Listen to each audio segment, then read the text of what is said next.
Hey there, the recovery guru here. Hope all is well. Today we are working on this Seagate Barracuda 4 terabyte capacity drive. Came in from a customer here, local in Cambridge, Massachusetts. We tried to power on.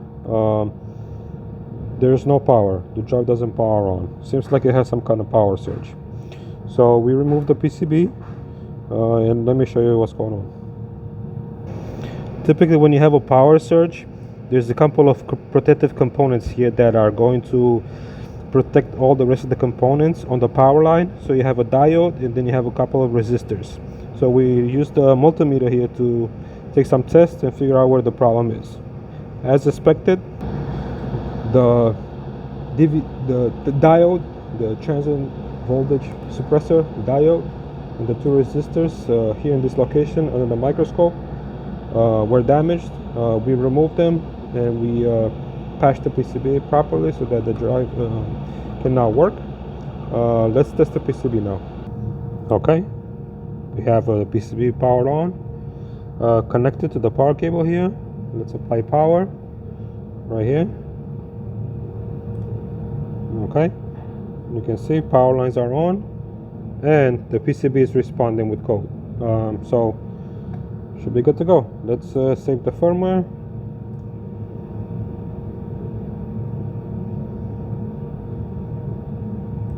Now we can go here and save the firmware to make sure we have a backup.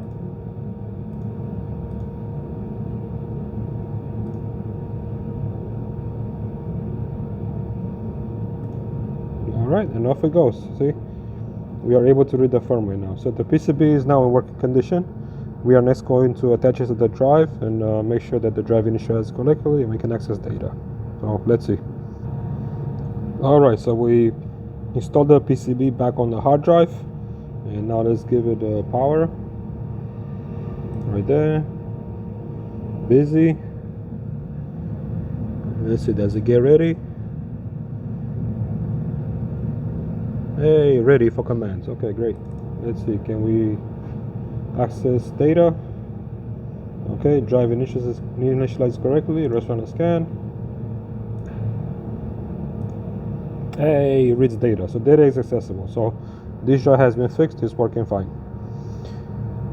So what kind of resources you need in order to work with this stuff? Well, you need to understand electronics, how resistors and diodes work, especially in circuit. Have to have some kind of magnifier or a microscope ideally. Have to have soldering tools. Have to have multimeter so we can test the components to make sure they work correctly, and so on. If you need help for data recovery services, you can find us at datarecoveryguru.com. Once you're on the homepage there, you're going to see a blue button called Let's Start with a Free Diagnosis. Click on it. You'll be presented with a form with your name and so on. Fill it out and we'll be in touch with you shortly after. If you have questions, contact us. Thanks so much.